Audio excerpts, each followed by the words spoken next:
In digital Marathi, जनतेच्या हक्काचं व्यासपीठ। भिवंडीत लोकसभा निवडणुकीचा बिगुल वाजला असून निवडणूक लढवण्यासाठी तिहेरी लढत पाहायला मिळणार आहे। महायुतीकडून कपिल पाटील, महाविकास आघाडीकडून सुरेश उर्फ बाळा मामा म्हात्रे आणि जिजाऊ संघटनेचे निलेश सांबरे यांच्यात ही लढत पाहायला मिळणार आहे। आज जिजाऊ संघटनेचे निलेश सांबरे यांनी आपल्या असंख्य कार्यकर्त्यांच्या गर्दीत उमेदवारी अर्ज दाखल केला। यावेळी निलेश सांबरे यांनी लाखोंच्या गर्दीत आपले शक्ती प्रदर्शन देखील केले। निलेश सांबरे यांच्या जिजाऊ संघटनेचे असंख्य कार्यकर्ते यावेळी उपस्थित होते। निलेश सांबरे हे ठाणे व पालघर जिल्ह्यात सामाजिक, शैक्षणिक, आरोग्यविषयक सेवा कार्य करणाऱ्या जिजाऊ संघटनेचे संस्थापक आहेत। निलेश सांबरे यांनी उमेदवारी अर्ज जाहीर करत आज मोठे शक्ती प्रदर्शन करीत आपला उमेदवारी अर्ज दाखल केला।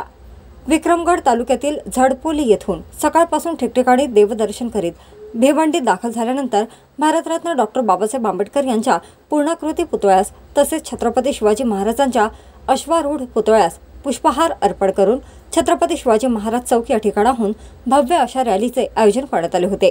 या रॅलीमध्ये जिजाऊ संघटनेचे भिवंडीवाडा, शहापूर, मुरबाड, कल्याण या परिसरात कार्यकर्त्यांसोबतच वंचित बहुजन आघाडी तसेच इतर विविध संघटनांच्या पदाधिकाऱ्यांनी मोठे शक्ती प्रदर्शन या निमित्ताने केले होते। मॅडम, वाघ असतो ना, त्याला शक्ती प्रदर्शन करण्याची गरज नाही, तो एकटा चालत असतो आणि आजही एकटे आम्ही चालतोय। आम्हाला शक्ती प्रदर्शन करण्याची काहीच गरज नाही। आम्ही 28 जानेवारीलाच सांगितलं होतं का आम्ही जे सामाजिक काम करतोय त्या सामाजिक कामाला कोणाचा सपोर्ट असेल, ज्या पक्षाची तत्व प्रत्येक पक्षाची चांगली असतात आणि ज्यांना वाटत असेल असा सोजल उमेदवार द्यावा, ज्याच्या 8 CPC स्कूल आहे, एक हॉस्पिटल आहे, गावोगावी मेडिकल कॅम्प घेऊन समाजाची सेवा करतो, गावोगावी शिक्षणाबाबत करिअर गायडन्सचे कार्यक्रम घेतो, प्रत्येक शेतकऱ्याला आंब्याची 5 झाडं देतो, येणाऱ्या प्रत्येक माणसाला वैद्यकीय आणि शैक्षणिक मदत करतो, तर त्यांनी पाठिंबा द्यावा। आणि जनसमुदायाचं 28 जानेवारीला सांगितलं होतं का आमच्या बरोबर लाखो लोक आहेत, समाज पद्धती आमच्याशी जोडलेले लोक आहेत, 4.25 लाख लाभार्थी आमच्या या मतदारसंघामध्ये। आणि लोकांना आज सत्य समजायला लागले, शिक्षणाचं महत्त्व समजायला लागले। जिजाऊकडे आई वडील नसलेला पोरगा IPS होऊ शकतो। जिजाऊकडे पोटात 2.5 महिन्याचा बाळ असताना पती जातो, त्या मुलीला धुंदी भांडी करणाऱ्या मुलीला जिजाऊ उचलते आणि पगार देते अभ्यास करण्याचा आणि आज ती मुंबई महानगरपालिकेमध्ये अधिकारी पदावर जाते। जिच्या आईचा मर्डर झालाय, वडील जेलमध्ये आहेत, त्या दीपालीला कचऱ्याच्या ढिगावरून उचलून जिजाऊ काढते आणि तिला हॉटेल मॅनेजमेंट करून 5 स्टार हॉटेलला नोकरी देते। सांगली जी मुलगी येते तिला डेप्युटी कलेक्टर बनवलं जातं, सोलापूरचा मुलगा आहे तो त्याला ACP बनवलं जातं, बीडचा मुलगा आहे तो त्याला ऊसतोड मजुराचा मुलगा त्याला ACP बनवलं जातं। अशा हजारो मुलांना म्हणजे 8,000 मुलांना नोकऱ्या देणारी आपली जिजाऊ आहे।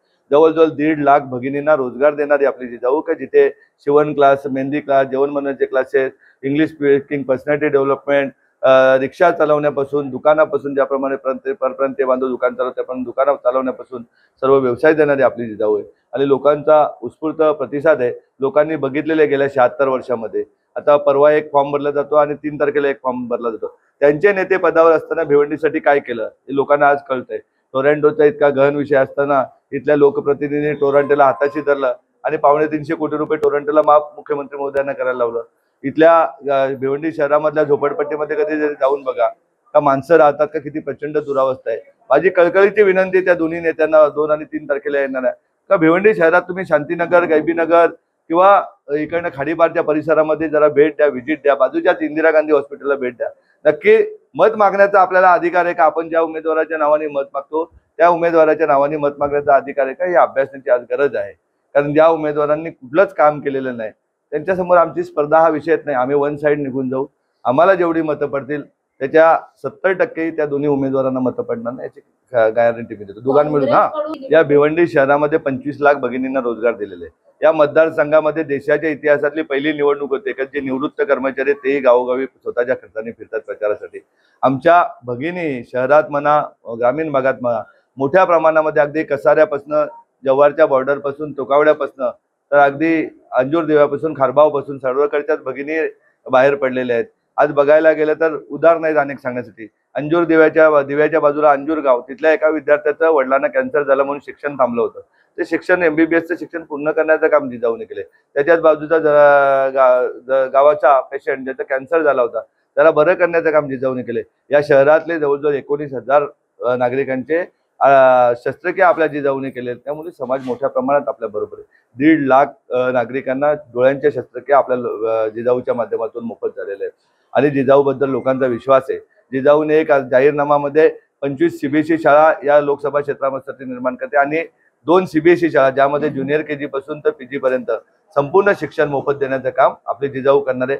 गल्लोगल्ली प्रत्येक झोपडपट्टीमध्ये फ्री कोचिंग क्लासेस देण्याचं उपलब्ध करणार आहे। प्रत्येक गल्लोगल्ली जिजाऊचे क्लिनिक उभे करण्याचं काम, जिथे मेडिसिन सहित संपूर्ण व्यवस्था मोफत असेल अशी व्यवस्था उभी करण्याचं काम जिजाऊ करणार आहे। त्यामुळं हे समाजाचं प्रेम आहे। हा आम्ही दाखवायला गेलो तर 10 लाख लोक जमा करू शकतो भिवंडीमध्ये, एवढी आमची ताकद आहे, म्हणजे जिजाऊची ताकद आहे। एवढी लोक आमच्यावर प्रेम करणार।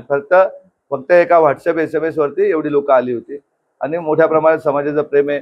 परवा विद्यमान खासदार एका गावात शहापूर तालुक्यात गेले होते, तर त्यांच्या मिटिंगला 30 लोक होते आणि आपले 140 लोक त्या गावात प्रचार करत होते। ही परिस्थिती सत्य आहे, कारण पिण्याच्या पाण्याचा प्रश्न गंभीर आहे, लोकलचा प्रश्न गंभीर आहे। तुमचे बदलापूर राहू दे, कर्जत राहू दे का कसारा राहू दे, एकही लोकल 10 वर्षात वाढलेली नाही। स्टेशनची परिस्थिती तुम्ही तर बघितलं, बदलापूरला अपूर्ण स्टेशनचं उद्घाटन करायला दानवे साहेबांना आणलं होतं। त्यात दानवे साहेबांकडून जर लोकल वाढवले असते, महिलांसाठी लोकल वाढवले असते, तर दारोदारी गल्ली गल्लीत फिरायला लागला नसतं। आणि लोकांच्या मनामध्ये जे गेल्या 2-4 वर्षामध्ये राजकारणात त्या घडामोडी आहेत त्याच्याबद्दल प्रचंड नाराजी आहे आणि लोकांना एक असा पर्याय पाहिजे की जो 100% समाजकारण करणार। आणि समाजाचा माझ्यावर विश्वास आहे। जर 20,000 विद्यार्थ्यांना CBSE शिक्षण देतो, 8,000 विद्यार्थ्यांना नोकऱ्या दिल्यात, दरवर्षी 15,000 या लोकसभा क्षेत्रातील युवकांना नोकऱ्या देण्याचं काम करेन आणि कमीत कमी 1.5 लाख भगिनींना आणखीन येत्या 5 वर्षामध्ये परत रोजगार देण्याचं काम करेन। एवढं नाही, काँग्रेससाठी मी माझ्यासाठी खूप प्रदेशाध्यक्ष किंवा इतर लोक प्रयत्न करत होते, परंतु काय असतं राजकारणामध्ये कोण कोणाची सुपारी घेईल आणि कोणाचा गेम करेल याचा भरोसा नाही। त्यामुळे त्याच्यामध्ये पत्ता कट झाला। ही पूर्वापार काँग्रेसची सीट होती ही, आणि असो का जिथे 5-6 वेळा काँग्रेसचे खासदार झालेले आहेत। परंतु आपल्याला माहित आहे का या भिवंडीमध्ये म्हणा की कोकणातल्या ज्या सर्वसामान्य बहुजन समाजातील उद्या बॅरिस्टर अंतुले राहू दे, शांताराम भाऊ कुलप राहू दे, आमचे विश्वास पाटील राहू दे, कथोरे साहेब राहू दे, गोटीरामभाऊ पवार राहू दे, यांना जाणीवपूर्वक दाबण्याचं काम कोणीतरी केलं जातं आणि त्याच पद्धतीने मला दाबण्यासाठी तिकीट मुद्दामून मिळवून न दिलेलं आहे। परंतु जनता आता सुज्ञ झालेले, सुशिक्षित झालेले, आम्ही शिक्षण देण्याचं काम करतो, आरोग्य देण्याचं काम करतो, समाज आमच्या बरोबर आहे। नुसता काँग्रेस नाही, सर्वच राजकीय पक्षाची लोक आमच्या बरोबर आहेत। वंचित बहुजन पक्ष तर आहेत, इतर मराठा संघटना आहेत, कुणबी संघटना आहेत, रिपब्लिकन संघटना आहेत, सर्व संघटना। रात्री आम्ही वडार संघटनेच्या एका कार्यक्रमात गेलो होतो। मोठ्या प्रमाणात आमच्या बरोबर समाज बांधव आहेत आणि आम्हाला 6-6.5 लाख मतं मिळणार आहेत एवढं नक्कीच आपल्याला सांगतो। फॉर्म भरलेला पहिला टप्पा पार पडलेला आहे, आता प्रचार कसा असणार आहे, रोड शो होणार आहेत का, कसं काय बघूया आता लोकांच्या मागणीनुसार। सभा तर काय बहुतेक होणार नाही, सभा झाली तर भिवंडीमध्ये होईल, कल्याणमध्ये होईल किंवा बदलापूर टिटवाल्यामध्ये होईल। खरं म्हणजे काँग्रेस म्हणजे आघाडीचे जे उमेदवार आहेत त्यांना त्यांची उमेदवारी डिक्लेअर होऊन 1 महिना झाला। आम्ही काँग्रेस कार्यकर्त्यांनी एकत्र मीटिंग घेतली, आम्ही आघाडी सोबत राहू अशा पद्धतीनं त्यांना म्हणजे पेपरद्वारे मीडियाद्वारे कळवलं सुद्धा, परंतु 1 महिनाभर प्रचार चालू आहे। काँग्रेसच्या कुठल्याही कार्यकर्त्याला विचारात घेतलं जात नाही, बोलवलं जात नाही। मी 25 वर्षापासून काँग्रेसचा युवक काँग्रेसचा अध्यक्षापासून पॅरेंट काँग्रेस अध्यक्ष, जिल्हाध्यक्ष, सेवादल जिल्हाध्यक्ष आणि प्रदेश कार्यकारिणी सदस्य अशा मोठ्या मोठ्या पदावर आजपर्यंत काम करत आलोय। अनेक निवडणुका लढवल्या। भिवंडी लोकसभेच्या निवडणूक दामू शेंगडांची मी 3 वेळा स्वतः नेतृत्व केलं। दामू शेंगडांना निवडून आणण्यात, सुरेश तावरेजींना निवडून आणण्यात आमचा सिंहाचा वाटा होता। यावेळेस हे तिकीट राष्ट्रवादीला दिलं, आमची काही हरकत नव्हती। तिकीट राष्ट्रवादीला दिलं, हरकत नाही, पण उमेदवार त्यांच्या प्रतिनिधींनी, त्यांच्या कार्यकर्त्यांनी, काँग्रेसच्या कार्यकर्त्यांना सामावून घेणं गरजेचं होतं। परंतु आजपर्यंत कुठल्याही कार्यकर्त्यांनी त्या ठिकाणी आम्हाला विचारात घेतलं नाही। काल शहापूरमध्ये रॅली झाली प्रचाराची, परंतु आम्हाला कोणालाही बोलवलं नाही। त्यामुळे आज 30 तारीख होती, आम्ही कार्यकर्त्यांशी संवाद साधला, काय करायचा। कार्यकर्ते म्हटले ठीक आहे, हरकत नाही, आपण आघाडीचे आहोत, आघाडी से वैर नाही, बीजेपी की खैर नाही। आज या ठिकाणी पूर्ण भिवंडी लोकसभा क्षेत्रामध्ये मोठ्या प्रमाणामध्ये निलेशजी सांबरे यांनी त्यांच्या सामाजिक कार्यातून जो ठसा उमटवलेला आहे, त्याचबरोबर जी काँग्रेसची नीती होती तीच नीती ते या ठिकाणी अवलंबतायत। म्हणजे काँग्रेस का हात गरीबों के साथ ही जी काँग्रेसची स्लोगन होती, आज या भिवंडी लोकसभेमध्ये निलेश सांबरे का हाथ गरीबों के साथ ये हमें दिख रहा है। इसलिए हमने सोचा कि चलो जो कांग्रेस का स्लोगन है वो काम नीले सामने जी कर रहे हैं, तो हम भी उसके साथ रहेंगे, इसलिए हम उसके जो पर्ची भरने के लिए यहाँ शामिल हुए। काँग्रेस साहेब ओबीसी संघटनांचा सुद्धा पाठिंबा राहणार आहे का? मी राष्ट्रीय ओबीसी महासंघाचा त्या ठिकाणी प्रदेशाध्यक्ष म्हणून काम करतो। मी कालच त्यांना ज्या संघाचा काम करतो त्याचं पाठिंब्याचं पत्र त्यांच्या सोबत दिलेलं आहे, ते पत्र तुम्हाला सुद्धा भेटलेलं आहे, मला वाटतं तुम्ही ते व्हायरल सुद्धा केलेलं आहे।